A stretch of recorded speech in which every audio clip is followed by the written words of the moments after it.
Walt Disney once said this, that if you can dream it, then you can do it.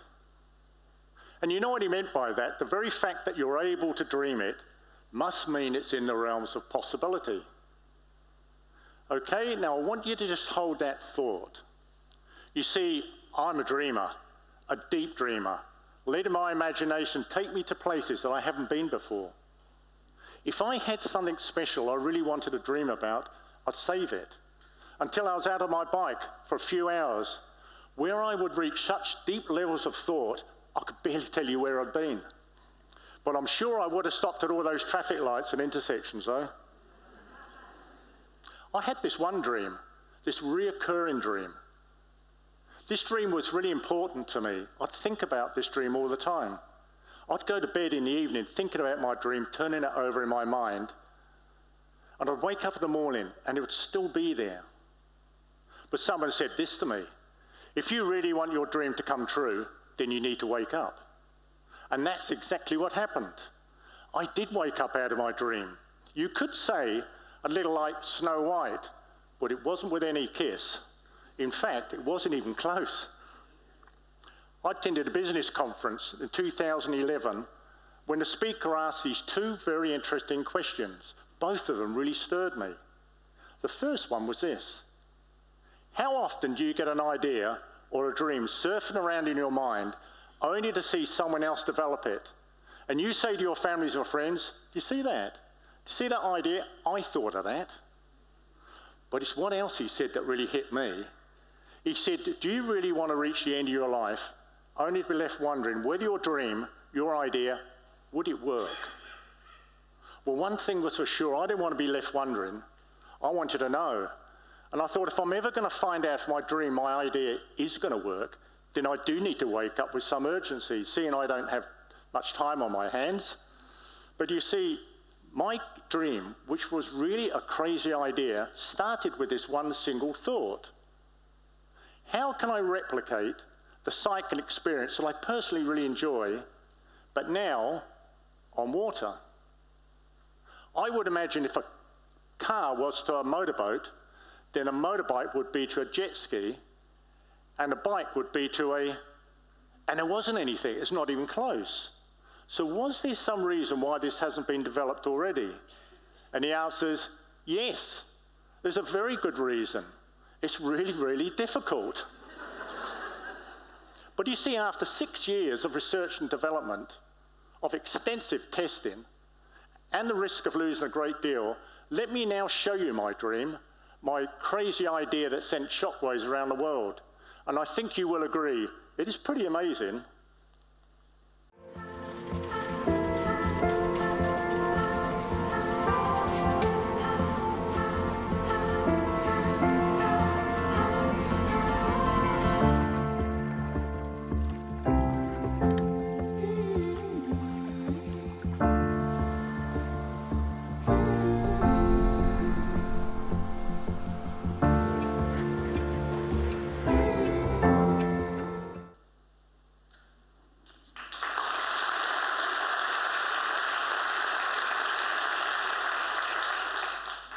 You see, what you've just seen was my crazy idea that I'd been dreaming about all those years, and now it's a reality, my hydrofoil bike. That was my reward after stepping out and pursuing my dream, my crazy good idea. But I can tell you this, it didn't come easy. I can remember thinking, if I'm ever going to pull this off, I needed to overcome my single biggest obstacle. You see, I had a knowledge gap. I didn't have that level of expertise and skill that was needed, but I knew someone out there would. I knew I needed to start with a designer, someone who had a creative understanding of engineering, of bike design, but particularly foil geometry. See, foils, they're like an aircraft wing. The faster you move forward, you get this upward lift. And that's how I imagine my bike would travel on the surface of the water, with two foils. Small one on the front of the bike and a larger one on the back. You see, my crazy idea was a hydrofoil bike, which actually meant it was part bike, but also it was part plane. I needed to start with a designer who was going to I could work really closely with, someone who was going to buy into my crazy idea, but also someone who was affordable, because I only had limited resources. To be honest, when I thought about how I'd ever get started, it just seemed an insurmountable task of just even finding the ideal designer. But you know, how that eventually worked out proved to be really interesting. I guess the fact that I was on the lookout for a particular level of knowledge and skill set me up to recognize a person when they crossed my path. And you know, I did. Roland Alonso came into our office to show us a mini downhill mountain bike that he had designed and made. It was a really interesting concept and quite radical. And I thought to myself, I wonder if he could be the one. And the seed was planted. You see, I caught up with Roland for lunch, and I asked him these many questions, but then he said this to me. He told me about all the other bikes he'd designed and made. And I thought to myself at the time, I don't believe this. He has got to be the one. Not only can he design my Hydrofoil bike, by the sounds of it, he can make it as well. That means I could be getting 2 people for the price of 1. That's really going to help my budget. Then, with much excitement, enthusiasm, I began telling Roland about my crazy idea, my Hydrofoil bike, and how I imagined that would travel on the surface of the water using foils. I pulled out all his sketches and showed them one by one. What do you think? What do you think? Is this something you think you can do? Look, he was actually quite intrigued and believes he could give it a good shot, and asked many questions, which is always a good sign. Then he said, but, and my heart sank, because I knew whatever he was going to say next wasn't what I wanted to hear. He said, but this is really not for me, you know. I thought, what, it's not for you? I thought this would have been a designer's dream. So what do you mean it's not for you? So I pushed back and questioned persistently, why is this not for you? Isn't this a designer's dream? And eventually I squeezed it out of him. He said, you're asking me to design a bike that travels on the surface of the water, but you see, I can't swim. No, seriously. So how can I possibly design a Hydrofoil bike and I can't even swim? I thought, what? You must be joking, you can't swim, but I can solve this problem. I'll pay for some swimming lessons. But seriously, this didn't concern me at all. You see, NASA engineers, they don't get to go up in a rocket, do they? Nor do Formula 1 designers. They don't get to drive the cars. This was not a concern to me. But there's a bigger lesson here. Imagine for one moment if I'd accepted Roland's rejection and hadn't persistently pushed back and questioned him, I would have never found out what was holding him back. And quite possibly, I wouldn't be standing here now telling you about my Hydrofoil bike. You see, Roland initially started working on my crazy idea on the weekends, but it wasn't long before this proved to be just too slow. So I went to him and asked him this question. Roland, would you be prepared to give up your current employment and come and work on my crazy idea full time? Look, I know that was a big ask. I mean, seriously, who in their right mind would accept a request like that breathes so much uncertainty? Only a person who was absolutely passionate about innovative design.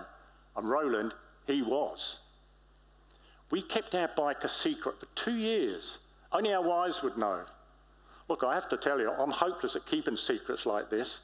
I get so enthusiastic, I can't keep it to myself. But on this occasion, I did, for 2 reasons. The first is this: when you tell someone about your crazy idea, your bike, and they don't get it, they can put you off. And the other reason was, if after all our hard work, all our efforts, all our resources, we still couldn't get it to work, I wouldn't be telling anyone anyway. Although I was totally passionate about the bike's appearance, its performance was key. It had to be impressive. I had these 3 basic assumptions. The first one was this: that the combined weight of a rider and bike, that foiling was actually possible. The second one was an average rider needed to produce enough strength to propel themselves at a reasonable speed. And the third one, which probably was most important, there needed to be a way to relaunch in open water. And what I mean by that is if you came off the bike while you were riding it, there needed to be a way to get back on the bike in a submerged position, start pedaling, back on the surface and keep riding. That was really important. We had to bring Clendon, Roland's friend, in on our secret because he was going to be our test rider or test pilot being part plane. He would prove invaluable, you know, because of his surfing experience. But also, he was an easy person to work with. You see, when we tested our bike, it was always in secret. It would be late at night in the dark or early in the morning before work. He never complained. Even when we tested our bike in an open air swimming pool, in the middle of winter when it was freezing cold, he didn't complain. We did feel sorry for him at this stage and thought maybe we should buy him a wetsuit. We would test initially our bike's foiling ability, would tie a rope around the front of the frame, and 3 people would run down the side of the pool, towing the bike and rider. If you'd have seen this, it was really funny to watch, but it did prove foiling was possible. Once we achieved this, we'd have a range of propellers. We'd try each one by one, to see which one would give us the best results. Do you know, what I naively thought was going to take a matter of months was now taking years. Progress was really slow. And for good reason, the science behind this whole project has proven to be really difficult. There was times when Roland and myself, we just faced countless obstacles, one after another. The way we faced this going forward was to pray over each one of them as they came along. But I have to tell you, there were times when I thought, this is just too hard. Will my crazy idea ever work? Should I just quietly give up?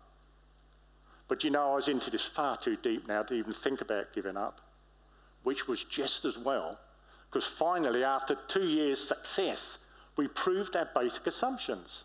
On our third prototype, we managed to foil at a reasonable speed of 12 to 15 kilometers an hour, which was not bad.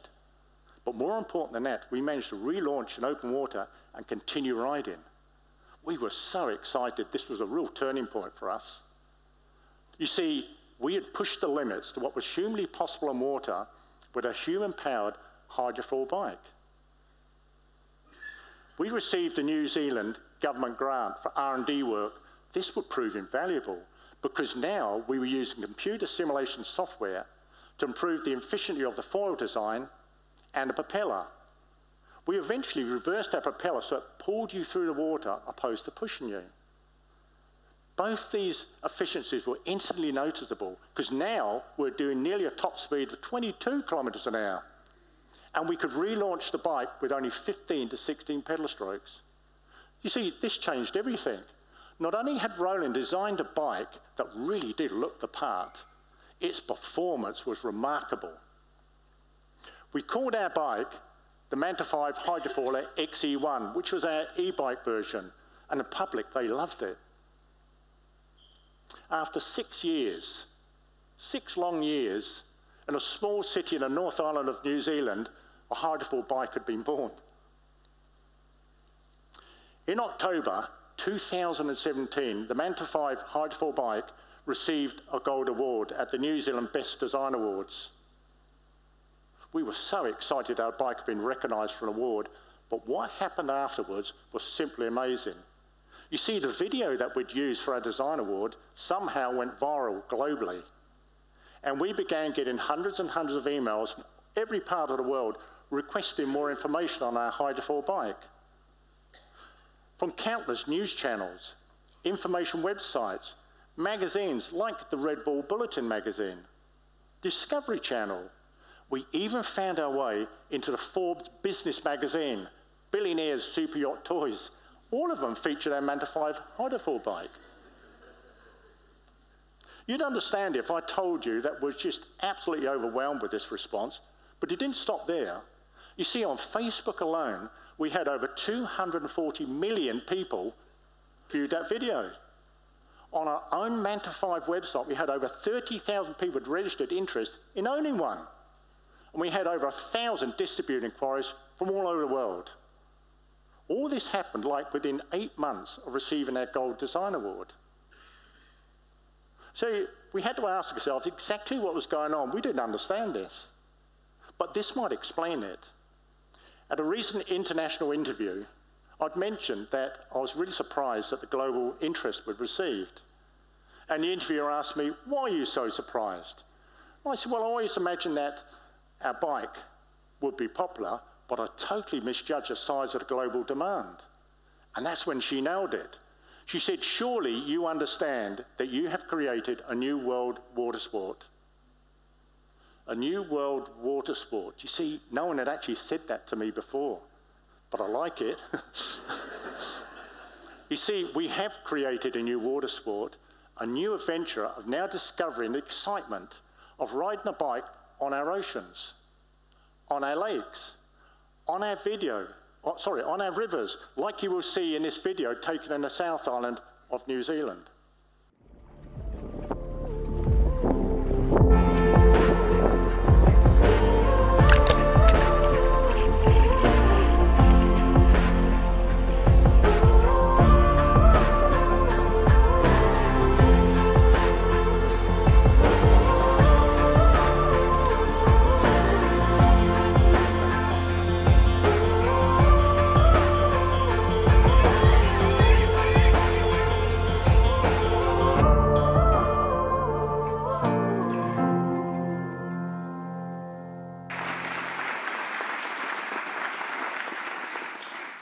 Can you remember Walt Disney said that if you can dream it, then you can do it?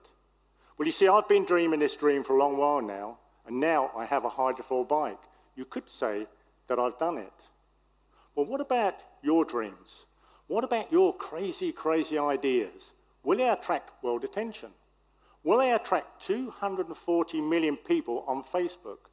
I have absolutely no idea, but neither do you until you step out and try and use the help of good people to bring your dream to life. There is this one thing that I do know, that we are going to push the limits to what is humanly possible in water with a human-powered hydrofoil bike that you can race, that are competitive. Hydrofoil bikes that you can use in the surf, that you can jump the waves. See, there's one thing I do know, is that the Manta5 Hydrofoil Bike is the beginning of a new world water sport. And I think you're going to find it's going to be here to stay.